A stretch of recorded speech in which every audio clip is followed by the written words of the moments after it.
Irmãos, para a nossa meditação nesta manhã, vamos abrir mais uma vez em 1 João, capítulo 5.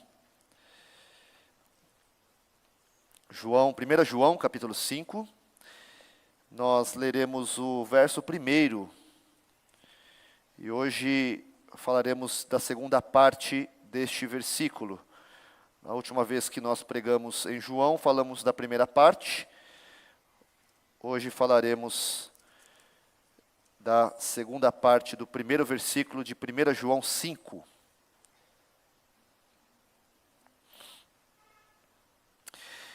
E diz assim a palavra de Deus: todo aquele que crê que Jesus é o Cristo é nascido de Deus, e todo aquele que ama ao que o gerou, também ama ao que dele é nascido.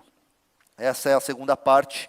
Todo aquele que ama ao que o gerou, também ama ao que dele é nascido. Uma pergunta antes de adentrarmos então a exposição é: você ama a Deus? Você ama a Jesus? São duas perguntas que nós precisamos responder e nós faremos isso na palavra de Deus. Queridos, na história da igreja, muito já se falou a respeito da geração de Cristo.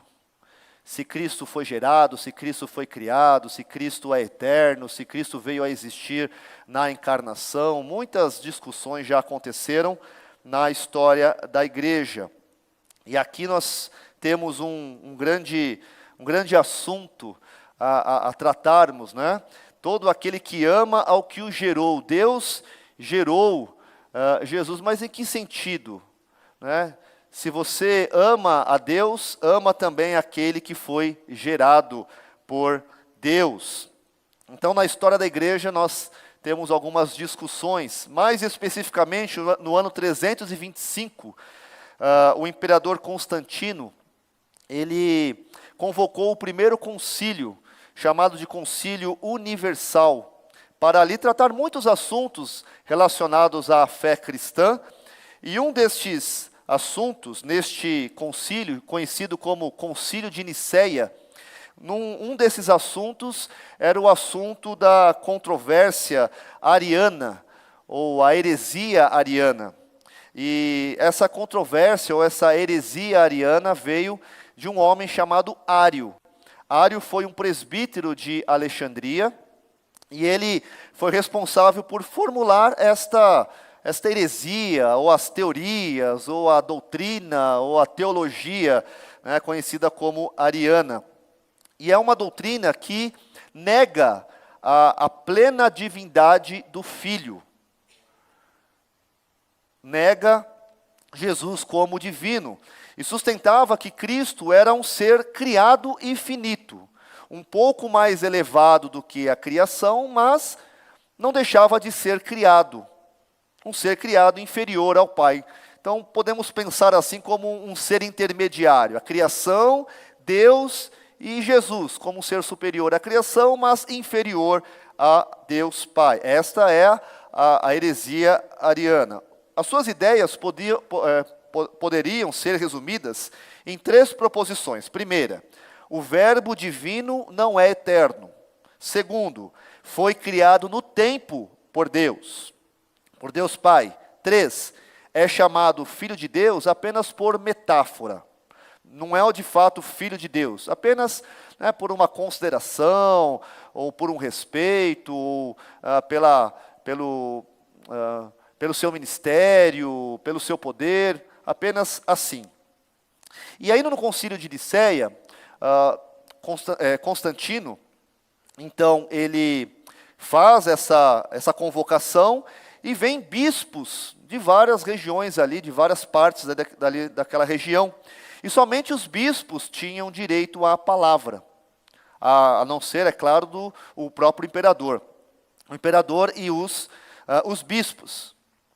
E é interessante que, neste concílio, uma pessoa que não era um bispo, nem um imperador, ele toma a palavra para dar fim a esta heresia, ou para colocar de fato um ponto final a toda essa controvérsia, a toda esta heresia. Um homem, um diácono, né? Para quem acha que diácono não tem valor sim, muito valor, muito importante, viu, os queridos diáconos da nossa igreja também, né? Mas nesse caso aqui, um diácono, alguém que não tinha voz, alguém que não podia adentrar ali aquele recinto, mas foi um homem, um diácono, Atanásio de Alexandria, que se destacou de forma incisiva, de forma direta. E muitos bispos ali estavam discutindo com os bispos arianos, tentando defender a fé cristã, mas não conseguiram com empenho, com dedicação, se mostraram hesitantes. Estavam ali, né, titubeando ali diante das doutrinas, diante dos argumentos. Então, Atanásio de Alexandria se apresentou com firmeza e clareza, refutando ponto a ponto as declarações daqueles arianos, né, e também do próprio Ário, demonstrando que as suas afirmações eram heréticas. E algumas das afirmações diante das mentiras de Ário. Então, Atanásio afirmou alguns pontos. Por exemplo, se o Pai é eterno, o Filho também o é.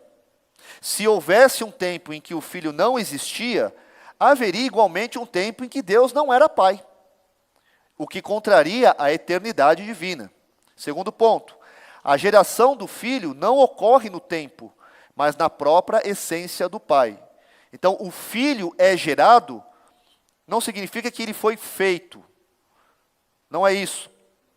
Significa que a sua geração, a sua essência é eterna e espiritual. O Filho, ponto 3, o Filho não pertence ao conjunto das criaturas. Tudo o que é criado teve um princípio no tempo. O Filho, ao contrário, é a causa pela qual todas as coisas foram feitas. Ponto 4, o Filho é da mesma substância do Pai, e não simplesmente semelhante por vontade. Ele não é semelhante, ele não possui características, ele é da mesma substância do Pai. A semelhança voluntária pode existir entre criaturas. A identidade de substância pertence somente à deidade. Ponto 5. Cristo não ocupa uma posição intermediária, superior às criaturas e inferior ao Pai.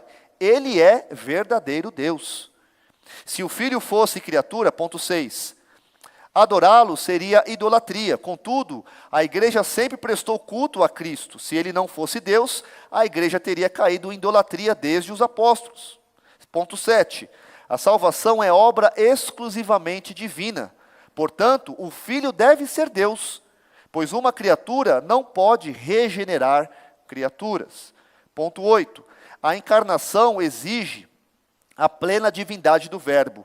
Se o Verbo fosse criado, a união entre a natureza humana e o Verbo não nos colocaria em união com Deus.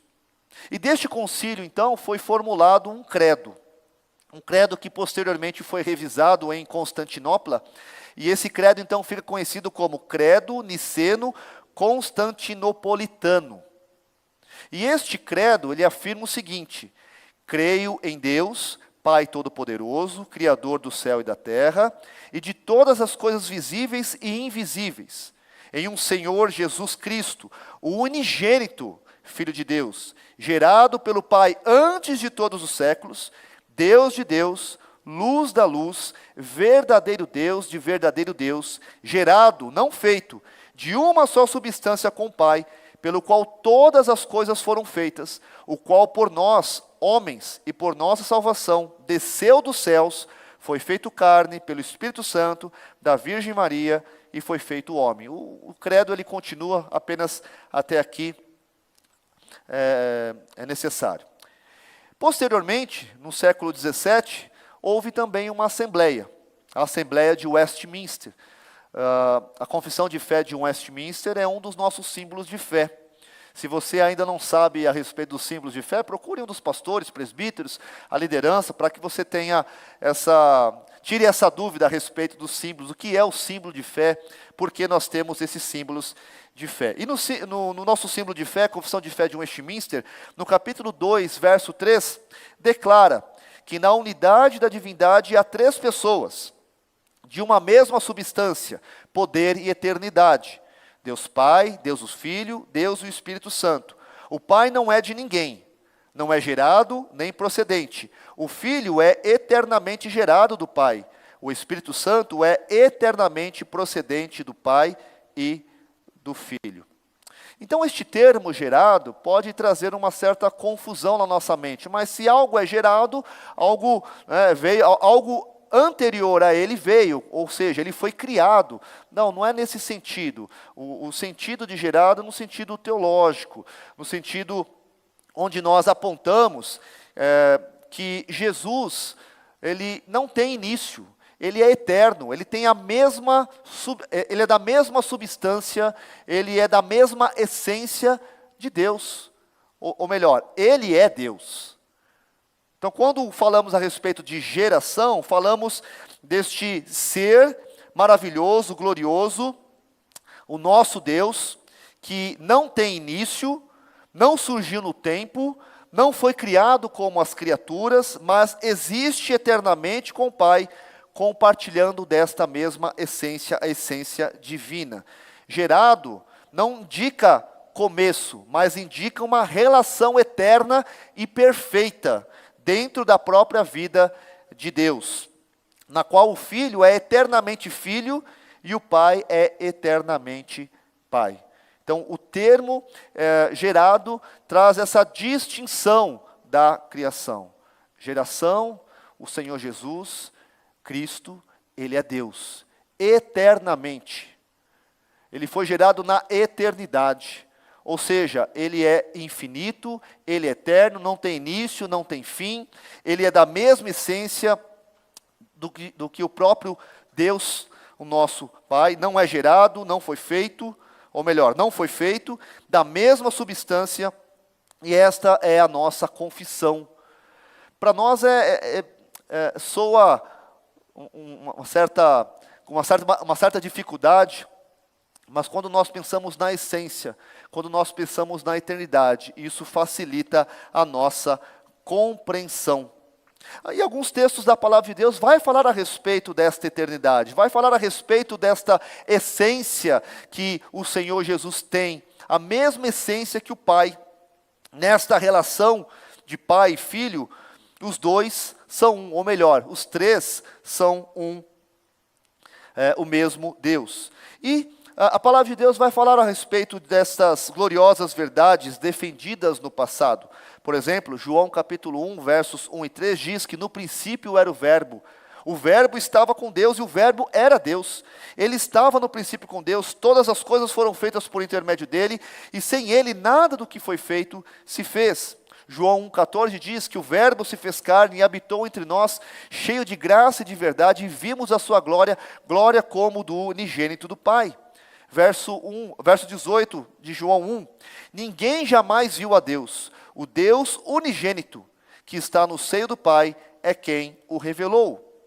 João capítulo 5, versos 17 e 18, mas ele lhe disse, meu Pai trabalha até agora, mas Jesus disse aos judeus, meu Pai trabalha até agora, e eu trabalho também, por isso, pois, os judeus ainda mais procuravam matá-lo, porque não somente violava o sábado, mas também dizia que Deus era o seu próprio Pai, fazendo-se igual a Deus. João 10, 30, Jesus dizendo, eu e o Pai somos um. João 10, 37 e 38 diz, se não faço as obras de meu Pai, não me acrediteis, mas se faço e não me credes, crede nas obras, para que possais saber e compreender que o Pai está em mim e eu estou no Pai. E é certo também, queridos, quando nós falamos a respeito de geração e quando pensamos na humanidade de Cristo, é certo que na plenitude dos tempos, podemos compreender que Jesus foi gerado no ventre da Virgem Maria, assim como anunciado a José em sonho. Não tema receber Maria como a sua mulher, porque o que nela foi gerado é do Espírito Santo. No que diz respeito à humanidade de Cristo, sim, ele foi gerado no ventre de uma mulher, de uma virgem, a Virgem Maria. Mas isso não significa que ele perdeu a sua divindade. Ele continuou e continua sendo Deus, 100%, não diminuiu em nada. Deixou a sua glória para se tornar um servo, deixou a sua glória para se humilhar e se tornar como um de nós, sem pecado, sem falhas, perfeito, 100% Deus, 100% homem. Não duas pessoas unidas em uma, mas uma única pessoa, com essas duas naturezas, o ser divino e o ser humano. A divindade, então, se reveste da humanidade. São mistérios que na glória serão revelados. Mas para nós, pensar em trindade, pensar em geração, pensar em duas naturezas em uma, para nós são mistérios que nós devemos crer, porque é a palavra de Deus. Como nós falamos aqui, assuntos complexos. Quem sabe um dia entenderemos plenamente. Enquanto, queridos, nós, diante de muitos assuntos, temos muitas vezes dúvidas, e refletimos, e não chegamos às conclusões, se mostram como mistérios, muitas vezes esses assuntos sobem aos nossos corações, mas não devem subir como empecilhos para nos derrubar da fé. Não devem subir aos nossos corações para abandonarmos a fé verdadeira. Devem ser motivos, assuntos ou combustíveis para nós crescermos mais e mais e conhecermos mais e mais o Deus que se revelou a nós em Cristo Jesus. O Cristo que veio até nós. Ele é a expressão exata de Deus. E se há alguma dúvida, há alguma questão que precisamos resolver no nosso coração, que seja um combustível a prosseguirmos, a avançarmos, e não a abandonarmos a fé cristã. Eu lembro que, certa vez, perguntando a respeito de um conhecido que caminhava firme, caminhava na fé cristã, eu perguntei para um outro amigo e disse: olha, como que está o fulano? Ele está bem? Olha, esse aí já abandonou a fé. Mas por quê? Porque ele não conseguiu responder algumas questões que assolavam o seu coração. Parece mentira, parece que não é possível isso acontecer, mas acontece. Pessoas que abandonam a fé porque questões não foram respondidas, mas com certeza lá fora você não vai responder. Ninguém dará a resposta, a não ser o próprio Deus na sua palavra. Enfim, queridos, se há mistérios, que essas questões, que essas dúvidas sejam respondidas na palavra, no Senhor Jesus, usadas como combustível para crescermos na graça e no conhecimento de Jesus. E este é o ponto que nós precisamos meditar, queridos. Lembra-se das perguntas. Você ama a Deus? Você ama a Jesus? Como que está a sua fé? Como que está o seu amor para com Deus, para com o Senhor? O que você tem feito diante das tentações? O que você tem feito diante das lutas que, com força total, vêm tentar atacar a nossa mente, o nosso coração, vêm instigar a nossa alma, e nos levar a abandonar a fé em troca de pratos de lentilhas? Como que está a sua fé e o seu amor quando as tentações vêm? Você anda firme ou sempre está vacilante quando alguém confronta a sua fé em Cristo Jesus? Quando alguém vem perguntar a respeito de geração ou criação, quando alguém vem... Sim, são assuntos importantes. São assuntos importantes. Mas quando alguém vem com uma pergunta que você não sabe responder, Quando alguém vem com uma dúvida que realmente traz insegurança ao seu coração. Ou quando alguém blasfema de Cristo, como faziam os mestres gnósticos que negavam a divindade do Senhor.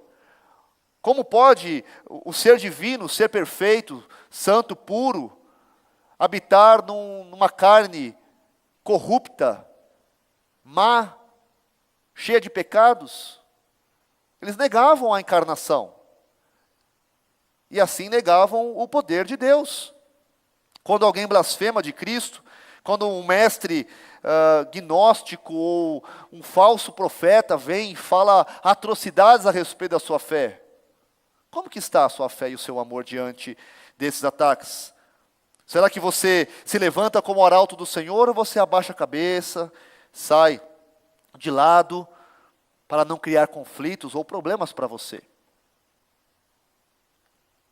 Essas respostas ou a conduta podemos responder à medida que avaliamos e reafirmamos a nossa fé e o nosso amor àquele que nos salvou, a Deus e àquele a quem Ele gerou. Fé e amor caminham juntos. Fé e amor caminham juntos. Como nós bem sabemos, a fé é um dom de Deus. E todos aqueles que manifestam a fé genuína em Cristo, um maravilhoso divino presente, declaram que Jesus é o Cristo, o Messias prometido, o ungido de Deus, o glorioso Rei dos Reis, o Senhor dos Senhores, aquele que governa, aquele que reina eternamente, o profeta que anuncia as boas novas de salvação, o profeta que anuncia a vinda do reino de Deus, o sumo sacerdote que pelo seu próprio sangue nos lavou, nos purificou, é aquele que nos santifica, aquele que nos purifica de toda injustiça, e por ele agora podemos adentrar com intrepidez o Santo dos Santos, pelo novo e vivo caminho, pois o véu foi rasgado pela sua carne, que foi também rasgada. Podemos entrar então na presença do Deus vivo e verdadeiro, por esse novo e vivo caminho que foi consagrado. A fé nos leva a crer que Jesus é o Cristo.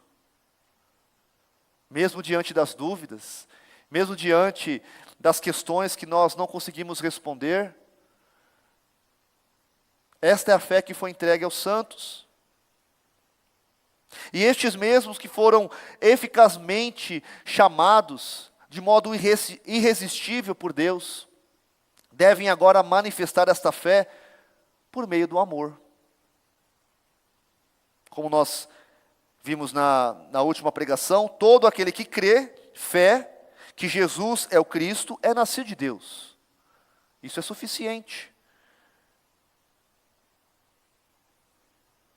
E agora manifesto esta fé por meio do amor, e todo aquele que ama ao que o gerou, também ama ao que dele é nascido. Aquele que crê, então, ama, e aquele que ama demonstra que realmente nasceu de Deus. Assim, João escreve: todo aquele que ama ao que gerou, também ama ao que dele é nascido. Por isso, queridos, como que está a sua fé? Como que está o seu amor para com o Senhor? É certo que muitas questões são levantadas. A ciência levanta questões, tentando negar o Senhor Jesus, tentando negar Deus. A filosofia o faz.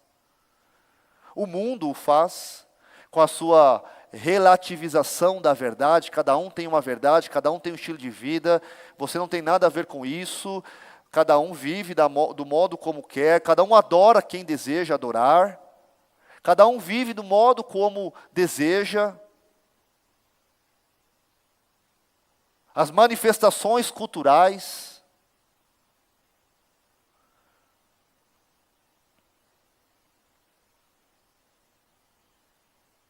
como manifestamos este amor para com o Senhor. E é certo, queridos, que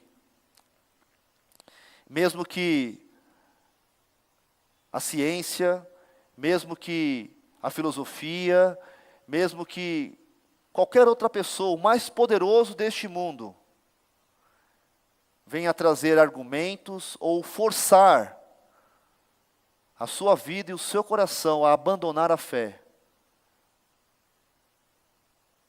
mesmo que tudo e todos concorram para a destruição da fé cristã, nós continuaremos firmes. Continue firme no Senhor. Mesmo que você não tenha respostas, não importa. Eu vou procurar responder. Mas agora eu não sei. Mas uma coisa eu sei, que Jesus é o Cristo. Assim como o Atanásio fez, diante dos bispos, diante do imperador, Atanásio declarou o seu amor a Deus. Atanásio declarou o seu amor ao Filho, defendendo a palavra de Deus, defendendo as verdades a respeito do seu Filho Jesus Cristo, diante das mentiras e heresias do seu tempo, as heresias e mentiras de Ario, ele teve respostas diante daqueles bispos que não tinham. Ele teve respostas, ele defendeu. E se não tivesse? E você? E nós? O Senhor Jesus Cristo é o Cristo. A questão então não é o quanto você é hábil, o quanto você é forte ou inteligente, se você possui pouco ou muito conhecimento. A questão é se você ama ou não a Cristo. E essa palavra aqui, para aqueles leitores de João, é para que eles pudessem assim recordar. Os gnósticos estão falando, mas reforcem e reafirmem no coração de vocês. Aquele que ama a Deus, aquele que ama o Senhor, também ama ao que dele é nascido. Ou seja, não é suficiente falar apenas de Deus. Muitas pessoas falam a respeito de Deus. E a respeito do Filho? Ah, do Filho não. Aí é muito compromisso, né? Aí é muita consagração. Não, eu quero Deus, o Deus de amor, o Deus de paz, o Deus que reina sobre todas as pessoas, o Deus que une todas as religiões. Esse é o Deus que nós queremos. Mas quando fala a respeito de Jesus, não, Jesus é muito pesado, é muita coisa.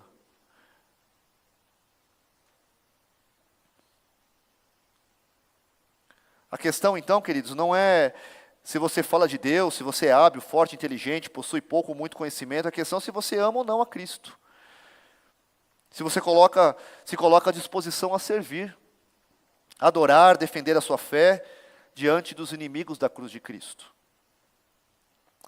E que estejamos assim sempre preparados, amados irmãos. Estejamos sempre preparados, assim como Pedro exorta os seus leitores lá em 1 Pedro 3, que diz: ora, quem é que vos há de maltratar se fordes zelosos do que é bom? Mas ainda que venhais a sofrer por causa da justiça, bem-aventurados sois. Não vos amedronteis, portanto, com as suas ameaças, nem fiqueis alarmados, antes santificai a Cristo como Senhor em vosso coração, estando sempre preparados para responder a todo aquele que vos pedir razão da esperança que há em vós, fazendo todavia com mansidão e temor, com boa consciência, de modo que naquilo em que falam contra vós outros, fiquem envergonhados os que difamam o vosso bom procedimento em Cristo. Porque se for da vontade de Deus, é melhor que sofrais, por praticardes o que é bom, do que praticando o mal. Que o Senhor assim nos abençoe e nos ajude a sermos zelosos na fé, zelosos no amor. Vamos orar? Santo Deus, viver debaixo do sol é um grande desafio, porque constantemente, ó Deus, somos atacados de várias formas, de várias maneiras, por todos os lados, quando declaramos que somos cristãos. Por vezes chamados de fundamentalistas, por vezes chamados de caretas, por vezes chamados de retrógrados, muitas vezes perseguidos, muitas vezes sofrendo violência, sofrendo, Pai, as injúrias, as mentiras, sofrendo até mesmo um abandono. Viver debaixo do sol, viver neste mundo caído, ó Deus, é um grande desafio para todo verdadeiro cristão. O Senhor bem conhece, Pai, as nossas lutas. O Senhor bem conhece, ó Pai, quando muitas vezes alguém levanta uma blasfêmia, ou alguma dúvida, alguma questão da fé cristã. O Senhor conhece, ó Pai, quantas vezes nós fugimos. Quantas vezes, ó Deus, nós deixamos de responder por medo? Quantas vezes nos acovardamos, ó Pai, diante das investidas deste mundo? Quantas vezes somos omissos? E ao invés de brilhar a luz de Cristo, nós a ofuscamos e quem sabe, Pai, deixamos de fazê-la brilhar. E quantas vezes, ó Deus, as dúvidas, as inquietações, quantas e quantas vezes, ó Deus, o mundo, com as suas tentações, com as suas ameaças, tem fustigado o nosso coração, ó Deus, a ponto de duvidarmos. Tem misericórdia, Senhor. Tem misericórdia do seu povo. Tem misericórdia da sua igreja, Pai. Dá-nos intrepidez, dá-nos forças. Ó Deus, assim como